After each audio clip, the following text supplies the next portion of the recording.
नमस्कार, मैं श्री रुद्र स्वरूप सेवा संस्था की तरफ से आपका राष्ट्रीय बाल सनातनी वक्ता माधव पांडे। आज का प्रश्न है कि श्री हनुमान जी श्री तुलसीदास जी के गुरुदेव क्यों है। अच्छा, तुलसीदास जी से किसी ने पूछा कि हनुमान जी आपके गुरुदेव क्यों है, क्या इन्होंने आपको राम जी से मिलाया? तो तुलसीदास जी बोले कि राम जी तो कितनी बार मिले थे। तो हनुमान जी ने क्या किया, मंदाकिनी तट पर राम घाट पर, मंदाकिनी गंगा के किनारे चित्रकूट घाट पर, कि मंदाकिनी तट पर राम घाट पर प्रगटे दशरथ नंदन और बोले मधुर वाणी में धनुधर, बाबा दे दो चंदन, बाबा चंदन दे दो बाबा। श्री तुलसीदास जी की आंखों में अश्रु बरस रहे थे।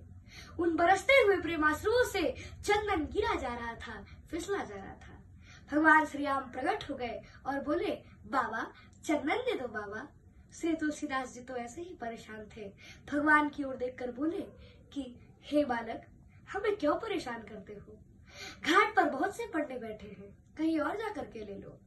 हम तो वैसे ही परेशान हैं, प्रभु की याद में, प्रभु के विरह में।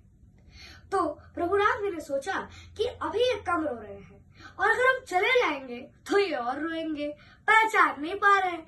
तो राम जी ने बोला कि कौन खो गया है बाबा तुम्हारा, तुम क्यों इतने रो रहे हो?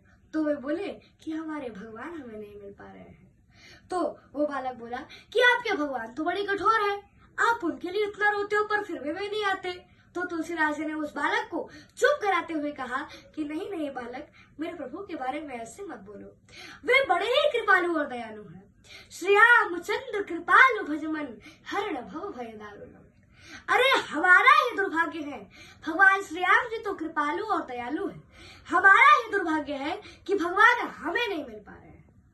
अब आप ही बताइए कि तुलसीदास जी को भगवान मिले हैं कि नहीं मिले हैं? मिले, लेकिन मुश्किलें होती है आसान, बड़ी मुश्किल से आदमी बनता है इंसान, बड़ी मुश्किल से। अरे ढूंढने वालों को मिल जाते प्रभु है, लेकिन आंखें कर सकती है पहचान, बड़ी मुश्किल से, बड़ी मुश्किल से।